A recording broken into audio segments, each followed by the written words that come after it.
Most people in this country would probably agree that puppy mills, any kind of mass farm that just sits there having animals produce litter after litter, is a bad thing, not just for the welfare of the animals, but for this country as a whole, for us being animal lovers. We don't like the mistreatment of animals, and that's why you have some states out there trying to ban these puppy mills. But even though it may be the ethical thing to do, a new lawsuit says that it might not actually even be legal to do this. Joining me now to talk about this is Scott Hardy with Top Class Actions. And Scott, this is an issue that, on the surface, it seems to make a lot of sense. It's very ethical. Like, yes, let's get rid of the puppy mills.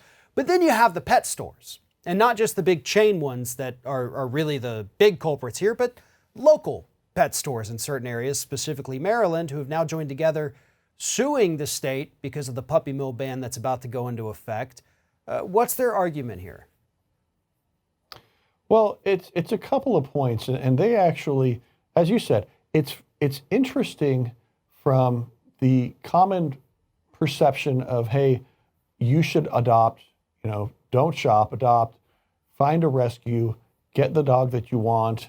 There are so many rescues out there for every breed. You can find what you need. But the simple fact is, people will still reach out to breeders directly. People will still go online to Craigslist or other places and find a dog who they think is actually coming from a reputable breeder. But unfortunately, all they're going to see is that dog in a little kennel out on the front green grass. They're not going to see the potentially, dozens or hundreds of other dogs back in the farm that's living a terrible life. And so what these stores are essentially saying is that, yes, we want more dogs to be rescued. We want more dogs to be adopted. But what you're doing is you're forcing consumers and forcing pet buyers and puppy buyers to go into the back alleys of consumerism to find their dogs. While we, a responsible pet shop, actually look into every single breeder we work with. We make sure that breeder is registered. We make sure the dogs are healthy. We stand by the dogs. If you make it so that we can't use reputable breeders anymore and that we are not allowed to sell dogs anymore, then people will just be going, online and finding these puppies from backyard breeders. These people that don't know what that they're doing. Inbreeding is a huge problem with puppy mills and backyard breeders. I've got a friend that just got a beautiful little black lab puppy instead of adopting through a shelter. And that dog is having massive health problems. She's already racked up a few $1,000s in emergency vet bills. And of course the breeder's like, oh, not my problem. And so that's really what the pet shops are coming out here and saying is that, hey, we're doing the right thing. We're trying to be responsible. We're trying to safeguard consumers. And you're going to force people to go and buy pets from disreputable breeders that are going to be abusing dogs.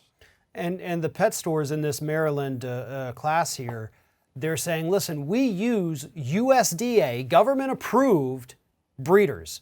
These breeders are registered. They have been inspected. The dogs are certified. We know that everything with our dogs is ethical. We are not using these big puppy mills like places like Petland have been accused of using.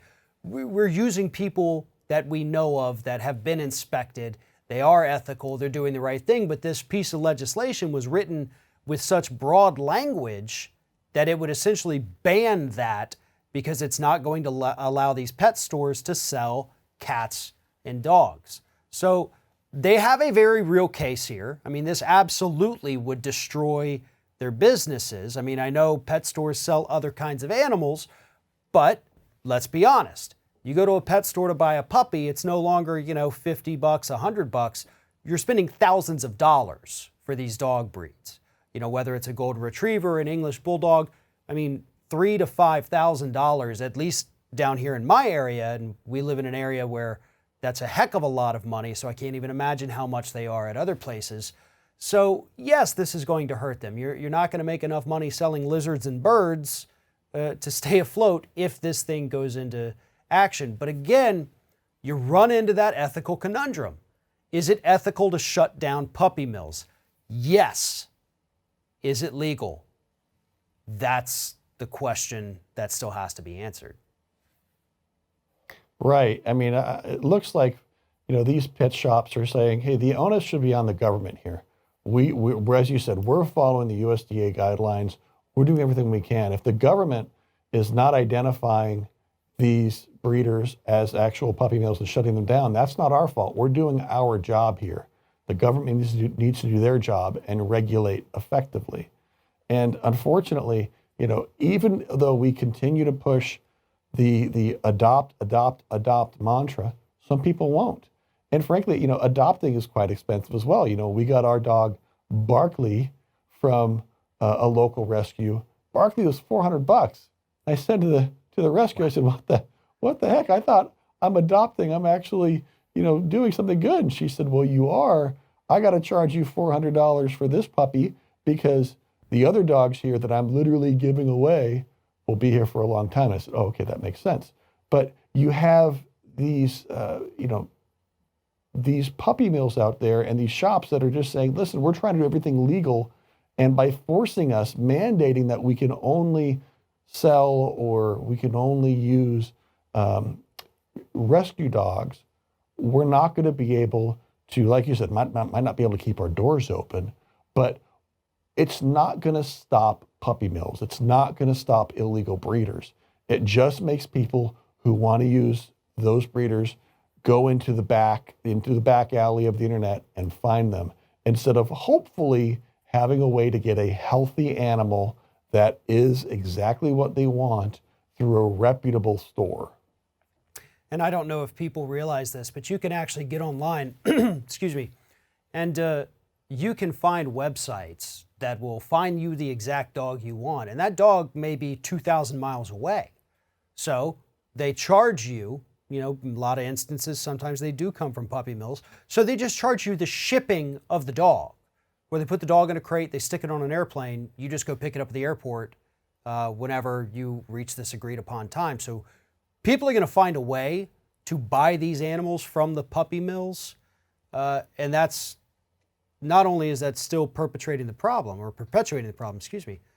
but now you've also shut down these other businesses that were doing it in the right way. So I think they've got a real case here. I think they've got a very strong argument.